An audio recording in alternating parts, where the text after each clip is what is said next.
नमस्कार मंडळी, श्री स्वामी समर्थ. आदित्य रानूबाई, तुमची कहाणी ऐका. आज पौष महिन्यातला रविवार, सूर्यनारायणाचं व्रत करण्याचा हा दिवस आहे. हे व्रत करत असताना आपल्याला आदित्य रानूबाईची कथा वाचावी लागते किंवा कुणाला सांगावी लागते किंवा कुणाकडून तरी ऐकावी लागते.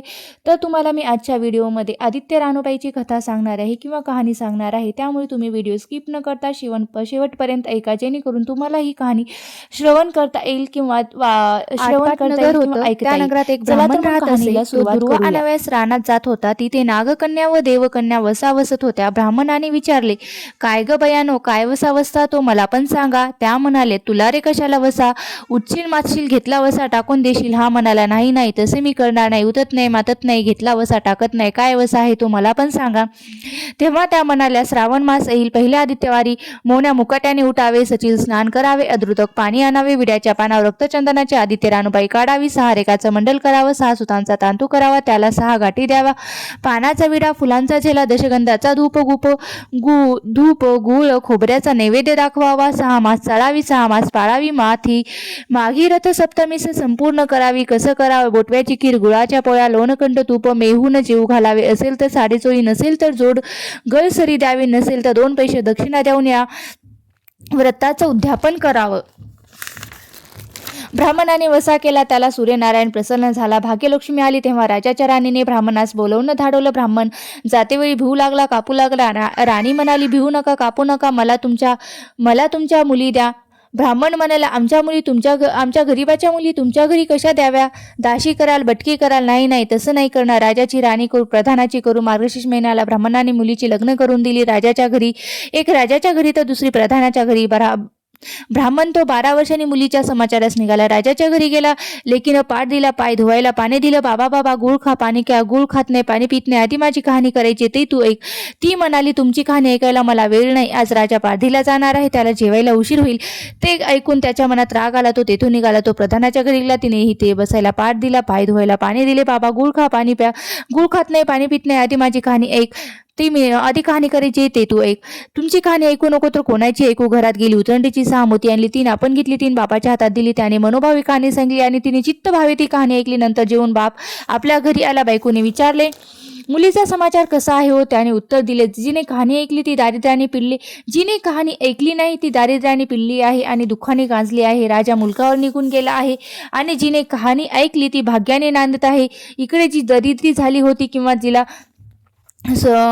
दारिद्र्याने पिळली होती, तिने सांगितले की आपल्या मुलाला तू मावशी ही घनघोर आनंदात आहे, तिकडे जाऊन काही घेऊन दिले तर घेऊन ये. पहिल्या आदित्यवारी पहिला मुलगा गेला, त्याच्या पाळी उभा राहिला. अगं दाशीनो, तुम्ही दाशी कोणाच्या.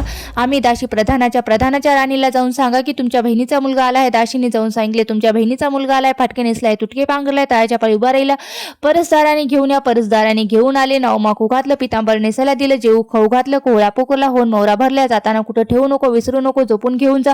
तो वाट्याने जाऊ लागला. तो सूर्यनारायण मायाच्या रूपाने हातचा कोळा काढून नेला. घरी गेला. आईने विचारले, काय रे बाबा, मावशीने काय दिले. दैव दिले, कर्माने दिलं, मावशीने दिलं होतं पण ते सर्व नेलं.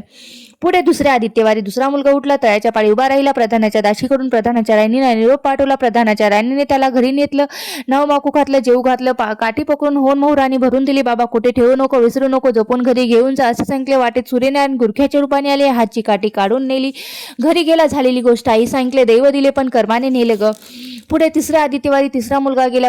पहिल्यासारखेच त्याला नवमाकू घातलं, नारळ पोकरून होन मोहरानी भरून दिलं. जाताना विहिरीच्या काठी नारळ ठेवून तो पाणी प्याव्यास विहिरीत उतरला. तोच नारळ गडगडून विहिरीत पडला. मुलगा घरी गेला. आई ग, मावशीनं दिलं पण दैवाने ते सर्व बुडवले. चौथ्या आदित्यवारी चौथा मुलगा गेला, पण त्यालाही पहिल्यासारखं नवमाकू घातलं, जेऊ घातलं, दह्याची शिदुरी होन मोहरा घालून बरोबर दिली. सूर्यनारायण घारीच्या रूपाने आला आणि हातची शिदुरी काढून नेला.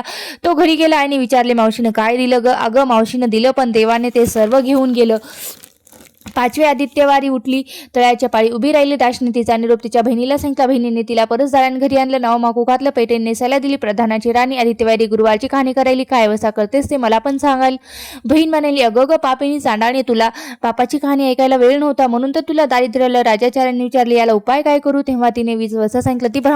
ती बहिणीच्या घरी गेली, बहिणीच्या घरी राहिली. श्रावण मास आला. बहिणीने सांगितल्याप्रमाणे तिने सूर्यनारायणाची पूजा केली. इकडे राजाला भाग्य आले. राजानं बोलवू धाडलं, मावशी मावशी तुला छत्र आलं, चांबर आलं, पाईक आले, परस आले. अरे अरे पापिनीला, मला कुठले वेळ बाहेर जाऊन पाहती तर काय बोलावू. राजाचं बोलावू आलं. तशी ती घरी जायला निघाली. एकमेकींना बहिणींनी आहेर केला, वाटेने जाऊ लागले. तो पहिला मुक्कामात स्वयंपाक केला. राजाला वाढले. स्वयंपाक पान काढून घेतलं तेव्हा बहिणीची आठवण झाली. करा रे हाकारे, डांगोरे पिटारे, नकळात कोणी उपाशी आहे का यांचा शोध करा रे. उपाशी नाही तापाशी नाही, एक वाटेने मोळे विक्या जात आहे. त्याला म्हणाली आमच्या बाईची कहाणी ऐकायला ये. हो ठीक आहे येतो म्हणाला. आमच्या बाईची कहाणी ऐकायला तो राणीकडे आला. तशी तिने 6 मोती घेऊन आली. 3 त्याला दिली, 3 आपल्या हातात ठेवली. त्या लाकडांची मोळी होती ती सोन्याची झाली. तो म्हणाला, बाई कहाणी ऐकल्याचे एवढे फळ, तर मग वसा घेतल्याचे काय फळ? काय वसा आहे तो मला पण सांगा. तुला रे वसा कशाला हवा? उचशील मातशील, घेतला वसा टाकून देशील, उतत नाही मातत नाही, घेतला वसा टाकत नाही. तेव्हा राणीने त्याला वसा सांगितला. दुसऱ्या दिवशी दुसऱ्या मुक्कामास केली. स्वयंपाक केला. राजाला वाढले. आपले पान वाढून घेतले. तेव्हा कहाणीची आठवण झाली. नगरात कोणी उपाशी नाही याचा शोध करा. उपाशी नाही तापाशी नाही. एक माळी चिंतेत बसला आहे. त्याला बोलवले आणि म्हटले, आमच्या बाईची कहाणी ऐकतो म्हणाला. तुमची कहाणी ऐकून मी काय करू? मी तर चिंतित बसलो आहे. असे म्हणून तो आला. तेव्हा त्या राणीने 6 मोती आणले. 3 आपण घेतले, 3 त्याच्या हातात दिले. राणीने कहाणी सांगली आणि त्याने मनोभावी ऐकली. माळ्याचा मळा पिकू लागला. तो म्हणाला, बाई कहाणी ऐकल्याचे एवढे फळ, तर मग वसा घेतल्याचे काय फळ? काय वसा आहे तो मला पण सांगा ना. राणीने तसा त्यास वसा सांगितला. पुढे तिसऱ्या मुक्कामास गेली. तिथं पण स्वयंपाक वगैरे केला. नगरात कोणी उपाशी नाही का याचा शोध करा. उपाशी नाही तापाशी नाही. एक म्हातारीचा मुलगा वनात गेला. एक डोहात बुडाला. एक सर्पाने खाल्ला. तिला म्हणाली, अगं आमच्या बाईची कहाणी ऐकती म्हणाली. कहाणी ऐकून मी काय करू? मी तर मुलासाठी रडत आहे. येते बरं असे म्हणून ती आली. मग राणीने तिला कहाणी सांगितली. ती मनोभावी तिने ऐकली. तिचा मुलगा वनात गेला होता, तोही आला. डोहात बुडाला होता, तोही आला. आणि सर्पाने खाल्ला होता, तोही आला. ती बाई म्हणाली, बाई कहाणी ऐकल्याचं एवढं फळ, तर मग वसा घेतल्याचं काय फळ आहे? काय वसा आहे तो मला पण सांगा ना.